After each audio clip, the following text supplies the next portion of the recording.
그들의 아내 일부. 거리에 벚꽃이 활짝 핀 4월의 어느 날. 난 이사를 했다.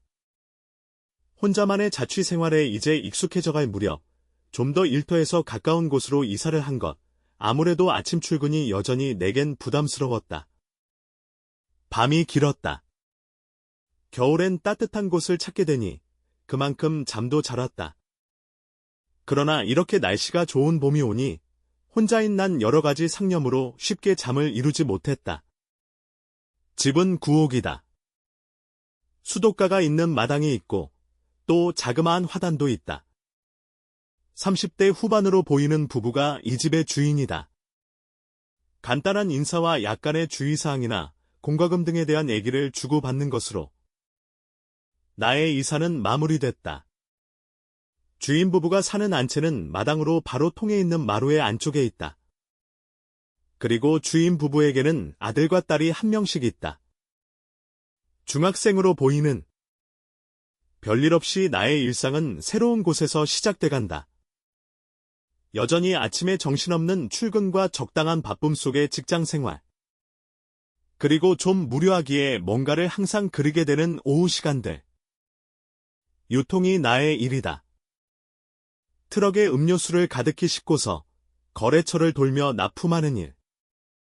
처음엔 일이 서툴러서 작은 사고를 내는 등 어려움이 있었지만 이젠 익숙해졌다. 익숙해진 만큼 난 마음의 여유가 생겨났다.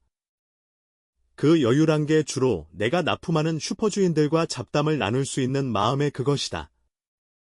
시간이 갈수록 난 거래처의 주인들과 점차 가까워질 수가 있었다. 이건 단지 내가 즐겁고 편하게 일할 수 있는 외에 공적으로도 중요한 것, 슈퍼에서 어떤 음료가 잘 팔리는지, 또 경쟁관계에 있는 타 업체와의 비교와 상황 파악 등등.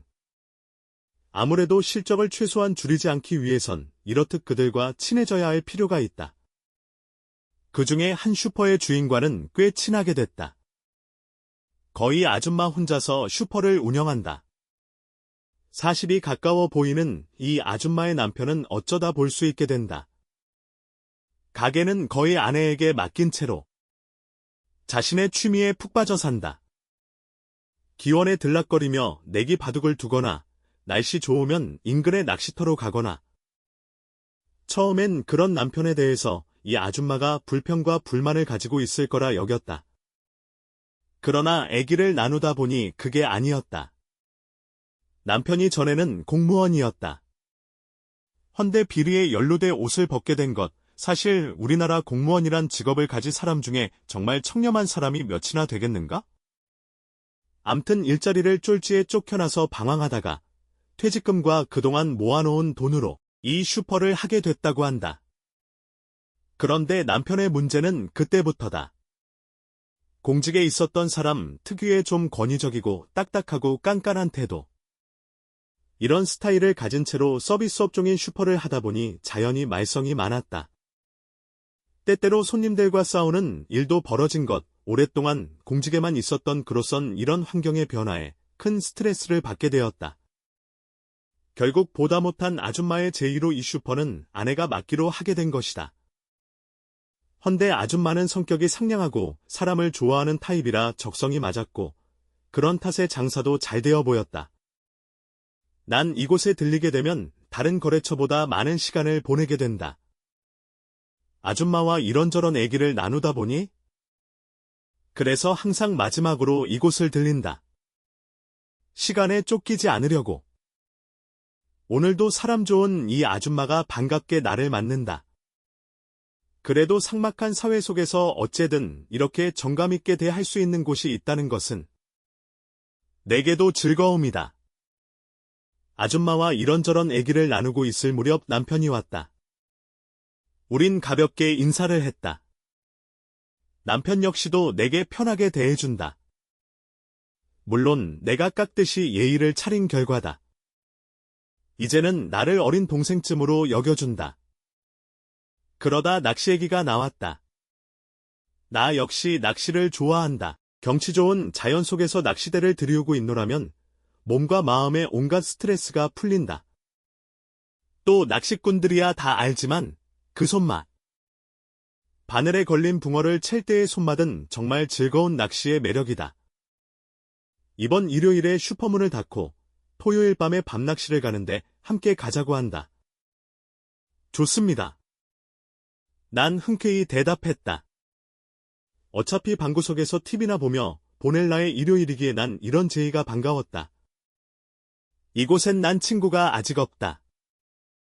무슨 애기든 믿고 나눌 수 있는 친구가. 물론 애인도 아직 없었다. 그런 탓에 나의 주말은 좀 무료했다. 기껏해야 회사 동료들과 마지 못해가는 술자리가 전부였던 것. 토요일 오후.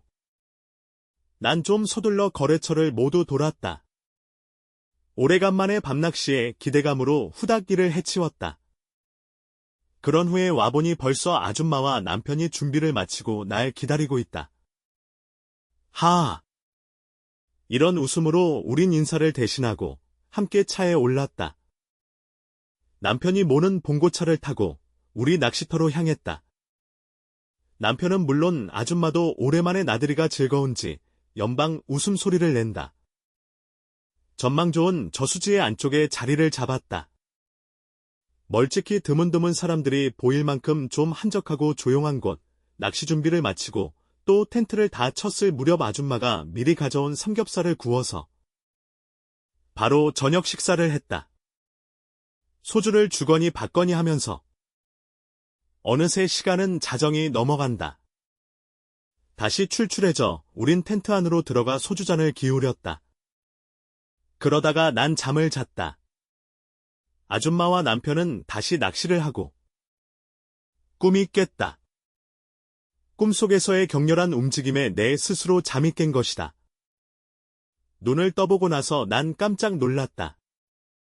아줌마와 남편이 그런 나를 웃으며 쳐다본다. 뜻밖의 상황에 당황한 난 뭐라 말이 안 나왔다. 남편이 웃으며 애인이 없냐고 한다. 아줌마는 좋은 때라고 한다. 난 어색하게 하고 말했다. 죄송합니다. 꿈결에 나도 모르게 괜찮다고 한다.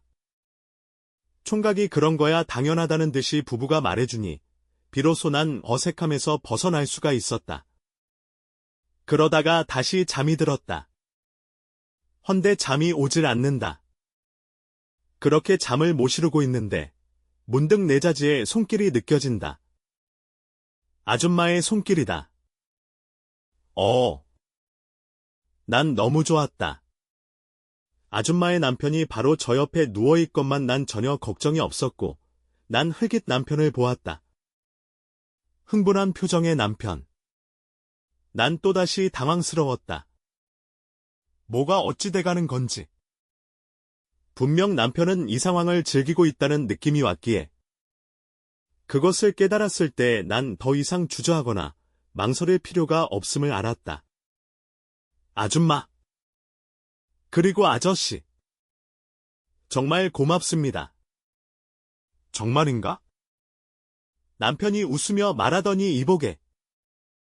나이 차이도 그런데 형님이라고 부르지 그래. 하고 말한다. 형님. 난 자네가 좋아. 자넨 참 착해. 여보 안 그래? 하고 남편이 말한다. 맞아요. 영호 씨는 착해서 좋아요. 아줌마가 말한다. 이복의 영호. 내 동생이 돼주겠나? 남편이 말한다. 난 외아들이라 형제가 없다네. 좋습니다. 저도 이곳은 아는 사람이 없어서 외로워요. 형님. 형수님. 이렇게 해서 난 이 형님과 형수님과 매우 친하게 됐다. 시간 나는 대로 저녁에 집으로 찾아가서 밥도 얻어먹고 함께 술도 마시고